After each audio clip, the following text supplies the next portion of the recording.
Yeah! Let's go! Haters gonna hate, baby. Let's do it. We got podium, bitch. Hey, Red Bull. Suck. No. Let me show you. Nah, easy. I love you, Five Reasons. I'm so sorry. Easy. But still, do it anyway. No, just kidding. Let's go. Oh, I lost power to my engine. I lost power. I do not know where I am driving. Box. You know where you can put that lisp, big guy. Man, what a start to the season, huh? Vicious so quiet because McLaren finished in front of of Red Bull too, baby. The cars did finish. It helps when you drive at such a slow speed. It helps your reliability, but this is true. Silver linings. Oh my God! What a start! What a Bahrain Grand Prix. Obviously the biggest news: Ferrari 1 and 2, P1, P2 with Charles Leclerc coming out on top. I mean, look, the last, obviously after that safety car with Pierre Gasly, having some electrical issues and it kind of flaring out and starting to fire. I mean, we thought that maybe some things might get a little dicey, right? Maybe Verstappen is able to come up and challenge Leclerc a little bit more after we saw that back and forth in the middle of the race, which was awesome. But look, at the end of the day, obviously Red Bull had their issues with their whatever it was, engine issues with their steering. So, I mean, at the end of the day, it's exciting to see. Big shout out to Hamilton, who had a pretty interesting strategy going in the whole race as well. But talk to me a little, Vish, how you feel about what just happened, man. Yeah, I think to me the takeaway, Red Bull reliability. We talked about this a little bit on Wednesday's show, and I'm sure we'll talk about it a lot more this Wednesday. Adrian Newey designs these brilliant cars that are not known to be the most reliable, and they're doing their own power unit now. It's built on Honda platform, so it's not like from scratch, but we're kind of wondering, how reliable they'd be, especially at the beginning of the year. And they four cars had those engines, and 3 of them failed. So that's not a great sign. Now, it did fail towards the end. If the little bit shorter race, maybe you wouldn't even noticed, and who knows how critical other teams were that just made it. So there's a lot of ambiguity there, but that's one thing. But the bigger takeaway is, at no point, there was that back and forth between Leclerc and Verstappen where they passed the lead back and forth, but at no point was Leclerc not in control of this race. Absolutely. Right from the go, he qualified on pole, and he just took control of the race, and that is power in your car. So I think that's Red Bull figure out what's wrong. They'll probably fix the reliability thing. I think Mercedes will come on when they get their porpoising under control. But this Ferrari looks like a beast of a car. Perez couldn't touch Sainz either. He had opened up a decent gap there. Obviously, it was the top 2 kind of pulled away, and then there was the second 2. But the Ferraris looked on pace faster than the Red Bulls. So I don't think anyone expected that coming into the weekend. So that's, other than the reliability of the Red Bull, which might be an ongoing problem, I think that's my biggest takeaway. I think not only that, but and you kind of touched on it a little bit right now, is the pace that Ferrari had, and then the back and forth. I mean, there's been times where that back and forth ends in one way, right? And that's get out of the way, let Verstappen just do his thing. Ferrari was not letting down, was not backing down. Leclerc he just was so aggressive. He was amazing the whole entire race, but him coming back, getting that, obviously getting that DRS helps, but I still think that, with the pace that he was running at the whole time, and even Carlos Sainz as well, that was just unbelievable what they were able to. It was exciting. At least we got some excitement. Yeah, I think the early returns are in on the new cars, or you can drive a lot closer, and that's why we saw that back and forth. Because what used to happen, you get passed in DRS, and then you go through a couple of corners. You can't follow in the corners, so the car that got passed is half a second behind already. There's no chance to pass back. The reason we had that kind of back and forth passing is that after Max used DRS to get in front, he wasn't actually faster throughout the lap, but that DRS does give you an advantage. He used that to make the pass through those next corners. Leclerc is able to stick on him because you can actually follow now. In previous years, he would have had to drop back because his arrow would go. So that gotcha. I thought we saw that up and down the grid, though. We saw cars following a lot more closely. We saw them bunched up a lot more closely, which is a good thing to see now. Hey, Jack, be nice. Oh man, Be come on, nice. man! I've had it bad enough today. You gotta go after my boy Lando now. Let's just Be keep getting nice, beaten up. man. We're God, beating man, up it was bad enough, this man. It was today. bad enough, man. Hey, listen, I did say let's see where Ricardo finished because I think he finished ahead of him. So I think that's why. I Jack mean, is saying I don't think the battle for 14th and 15th was that thrilling that they were like swapping for it. But yeah.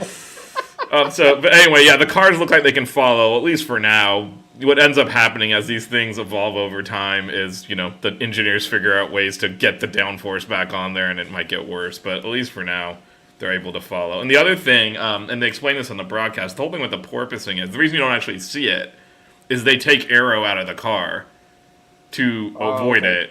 So that's why the Mercedes is slow. If they put their full aero on, it'll start porpoising, which is the bouncing up and down. So that's why you don't actually see it during the race. But in order to do that, they take out speed essentially because they lose the downforce. Aside from what happened towards the end there with Red Bull and Mercedes and all that, what's your big surprise? I would say the Ferrari engines, because yes, Ferrari's at the front, but Haas, Alpha, is mentioned right there, Gus, right on time. I was about to say that's the Haas and the Alpha also looked really strong on pace. Like they were ahead of obviously the McLarens, but ahead of the AlphaTauris as well. There might be a shift beyond, like obviously Ferrari's taking a step forward. The Ferrari works team's taking a step forward to probably compete for the championship this year. Right. Mercedes, I still feel like eventually they'll figure out the porpoising and they'll be up there. So there might be 3 teams up front. And then you talk about the midfield. It was McLaren and Ferrari going for 4th last year. Ferrari's now elevated and McLaren's dropped back. And you might see, a Haas or Alpha in 4th. Because Alpine also was not really sticking with them. So you might, after those top 3, it is up for grabs. And those Ferrari-powered cars are looking good. Let me tell you, I mean, my biggest surprise, and I'll keep it short too, because obviously we want to go in depth a little bit on Wednesday, but was Kevin Magnussen. What a race, right? Like, I mean, he had his issues with a little oversteering at some points on some turns. But look, at the end of the day, it's exciting to see Haas, number 1, back in it a little bit, right? Mick didn't run a terrible race. I know he's obviously, he was a little bit behind in the back, but I think towards the end he could have raced a little differently, and he might have been able to get that top 10. But they screwed him. Well, they did. They kind of did, right? But the way that Mag race was really nice to see. I'm really excited to see because I love Gunther, right? Like, I mean, he's got to be like going crazy right now with the guys in the paddock. So I'm super excited about that. I love to see what Haas did, and I hope it's for future races to come as well. I'm also, I mean, I might be the only one. I'm happy for Bottas too, because it would have been sad to see him go the Kimi Räikkönen route of leaving the big team and then all the way at the back. Right. And the fact that car's at least competitive, I think it's good that he's got something he can drive. It's obviously not as good as the Mercedes. It's not going to be, but at least he can, compete for points and stuff. Because watching Kimi Räikkönen's career end with him in 20th place, like tooling around in a car that's you don't want drivers to end their career that way. So I'm happy that the Alpha also has some pace. So what was the top 10 again? Obviously one it was Leclerc, Sainz, Hamilton, Russell. Then it was Magnussen, okay. Bottas, Ocon, Tsunoda, Alonso, and damn it, I always make you mispronounce his name. Zhao. Oh, Zhao. Yeah, points in his first race. Guan Yu Zhou. There you go, man. Yeah, Zhou. There it is. This is why I let you do the pronouncing, man. You're the expert. I'm not screwing up these names. Apparently, I can do these better than the Hurricane names, Miami Hurricane names. Unbelievable. Okay, nice. So huge props to Tsunoda, man. Huge props to that young man. Tsunoda's the only Red Bull powered car that finished. All the other ones blew it up. And look who's in 7th. Look who came in 7th. Yeah, Ocon. That is my surprise right there. That's my. And I will say he did he overtook Alonso a couple of times, and I know they didn't really fight because it looked like they let him through, but they let him through because he was faster. Yeah, which is something to kind of watch throughout the year. Is he actually going to be quicker? Because Ocon's always had pace, so he had pace in the Racing Point Force India, whatever it was called at that time, and got booted out so Stroll could have a seat. Right. And he was then the Mercedes backup driver, and Hamilton raves about him. And then he got over to Alpine now. So I mean, I think that's interesting too. If he actually outdrives. He obviously won a race last year, but actually Alonso helped him do that. So, and it was that freaky race where Mercedes didn't pit when they shouldn't have under the safety car. That basically a half lap down, and Hamilton had to come all the way from the back. But yeah, I'm interested to see that too. Is that like a changing of the guard there? Is he going to end up being the faster driver? Yeah, I think so. I think he's got some really. I mean, he's got a lot of talent. So I can see them. And as much as we hate that car, the livery, it's not a bad car. And I think we all spoke about that, man. That's a good lineup there with him and Alonso. I just wish it wasn't like it didn't look exactly like the Racing Point used to. I mean, that's not. I know. Yeah, what are you gonna do?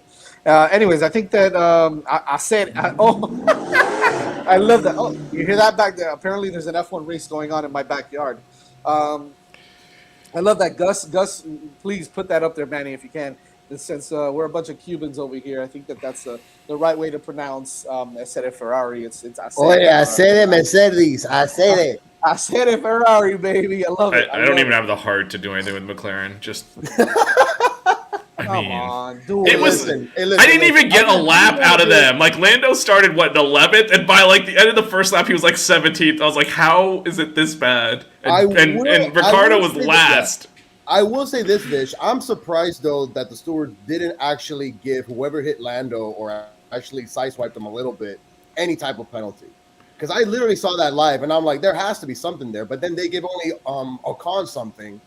Right. On that first turn or whatnot, but they didn't even do anything about what happened to Lando. And I'm like, oh, okay, that's how you want to start these things because of them being in the back of the pack? I do think they, on the first lap, they try to let people race because otherwise, there's generally going to be I mean, it wouldn't have mattered. I think it would have mattered either. Hey, listen, I'm just here trying to be on your side, man. Come on. Oh, man, hey, by the way, Russell, my man. Just need a redesign. A horrifying qualifying position. You actually took the reins again, and from the first lap, you gained 3 spots. You never saw anything from behind you.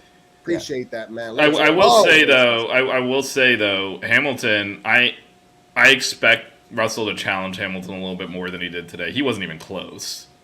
Like there was a 50 before the safety car. There was a 15-second gap, and then there was a 20-second gap from him back to Magnussen at the time was in 7th. I think when Hamilton first pitted twice, Vish, Russell had a good amount of space to try to go up, and it just seemed like he either didn't push it or he was just told just stay there and wait. He didn't have the pace today. Hamilton was driving much faster than him, and that's where the gap came from. And I'm not sure if.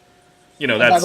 By the way, I really want to get into. We should probably get really deep into that on Wednesday because I think it was interesting the way that the race that Hamilton ran today. I think that was very interesting. Well, it's the old adage: to finish first you have to finish. Yep. So amen to that. And Red Bull did not do that. So. I think the other interesting strategy that we should get into on Wednesday is the boxing, right? Like how many times they did, what tires they used. I think that was very interesting. Yeah, I think again, Hamilton used a different strategy. It would have been really we'll definitely talk about it on Wednesday. It would have been really interesting to see if Gasly's car didn't blow up. Right. Because Ferrari was going to leave Leclerc on the old tires. Max was about 25 seconds back. Now, he had that steering thing, so he probably wouldn't have caught him. But they had been on different... Once the safety comes in, no-brainer to pit Leclerc. He's still in front on new tires. It's over. Right. So that did kind of... And also, these cars are meant to be driven at speed. That time behind the safety car must have made Max's problem way worse. You do not want these... Because they don't do a lot of cooling in there because radiators and stuff are heavy. Right. The cooling comes from the car going 1,000,000 miles an hour. So they hate being behind the safety car. That's why the lead car is always complaining. Right. But he's still still shot at Vincente. I had to get this up here. I know. Why you take a shot at our guy, man? What's wrong with you? And by the way, let's look. I think we should probably end it here because now we're just going to get too long. But I will say this: regardless of what happened today. And we saw it there when they were kind of battling, right, with Max and Leclerc. Red Bull still got a fast as hell car. Yeah. And they're going to be in it. And if they can get whatever happened today, if they can get that down, they're going to compete and they're going to win some races. And it's just a matter of, if Leclerc and Sainz can keep up, if that Ferrari can keep up, and, what happens after that is just going to be pretty exciting, I think, from all the other cars. Yeah, and my takeaway from today is definitely that Red Bull's got a fast car, but it's not significantly faster than everyone else, and I thought it would be. I think Ferrari and them are neck and neck. Yeah, and I thought it would be. For taking the reliability out of it, like, it was not significantly faster than the Ferrari, if at all. It didn't look like it was at all, and that was the big takeaway for me. Absolutely. That and the new cars are great. They can follow each other. Listen, all I know is that fucking my man Toto has huge balls to go ahead and after just a couple of laps, let's put on the hard tires. And automatically, I'm thinking to myself, either this can turn really, really bad, or this is a smart-ass freaking strategy that nobody's ever thought of. And as soon as they went back in, I'm like, oh, shit. We'll get into... All right, so here's a teaser. Here's a teaser. We'll walk through that on the Wednesday show and why they did that, because there was a reason they did it. And Red Bull, where are you?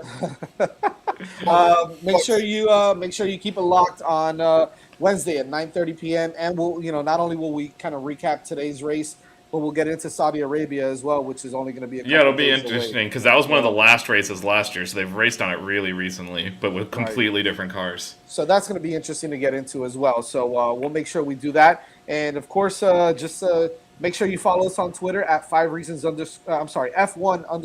reasons, or just search Hitting the Apex for the show every Wednesday night at 9:30 p.m. and make sure you subscribe and smash that like button.